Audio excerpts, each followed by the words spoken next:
नमस्कार, आप सभी का बहुत बहुत स्वागत है आपके अपने चैनल ज्ञानोदय में।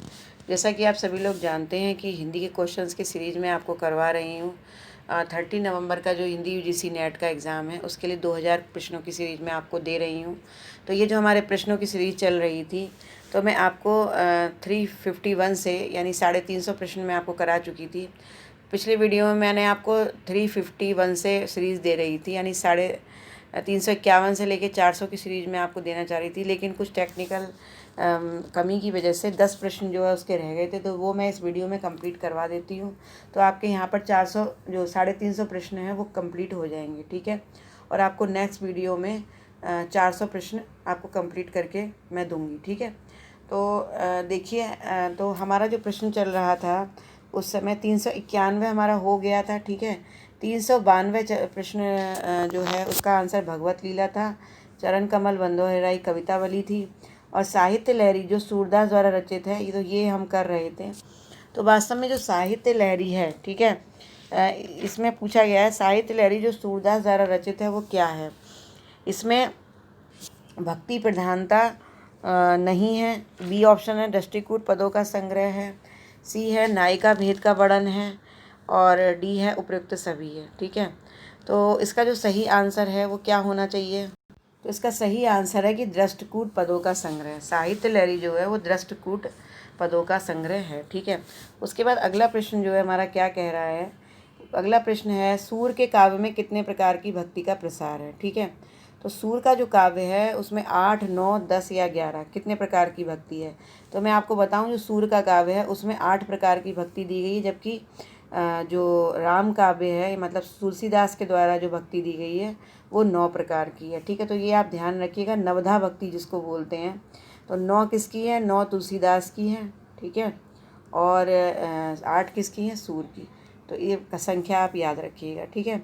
उसके बाद आगे चलते हैं। अगला प्रश्न है कि आलवार शब्द में कितने प्रकार की, देखिए थोड़ा यहाँ पर मिसप्रिंटिंग है, कितने नहीं होगा बल्कि किस प्रकार की, ठीक है। आलवार शब्द में किस प्रकार की भक्ति का प्रसार है।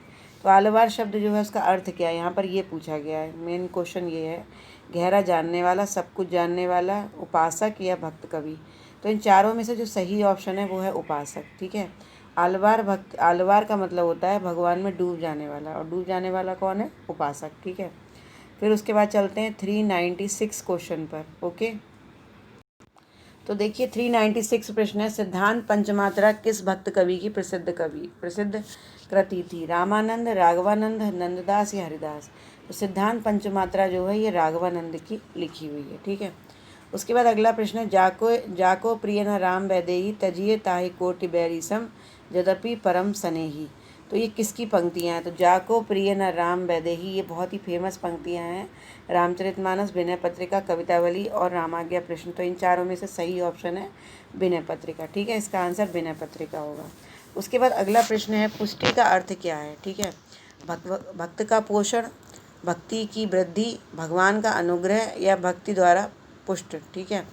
तो वास्तव में पुष्टि का अर्थ जो है वो क्या होता है। पुष्टि का अर्थ है भक्त का पोषण, ठीक है। भक्त का पोषण, ठीक है, पुष्टि का अर्थ है। उसके बाद आगे चलते हैं। फिर है, भारतेंदु युग के पूर्व रामचरितमानस की परिपाटी पर दोहा चौपाई शैली में रामायण महानाटक लिखने वाले कवि थे, ठीक है।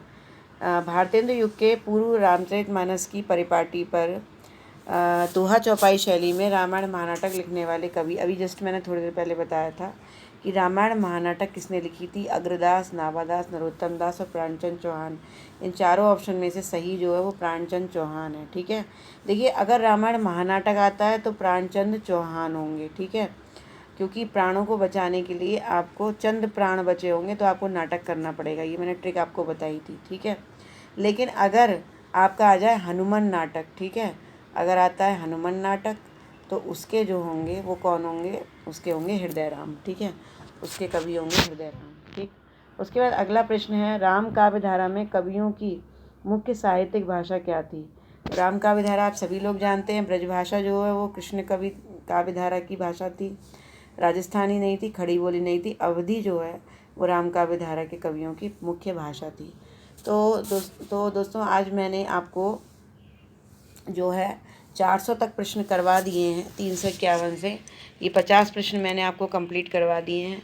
ठीक है, अब नेक्स्ट वीडियो में मैं आपको और अगले 50 प्रश्न करवाऊंगी और इसके बाद फिर मैं आपको 450 प्रश्न तक कम्प्लीटली प्रश्न करवा दूंगी। तो इस तरह से क्वेश्चन सीरीज लगातार चलती जा रही है, आप इसको करते जाइए, आपको बहुत ज़्यादा हेल्प मिलने वाली है एग्ज़ाम में इन प्रश्नों से।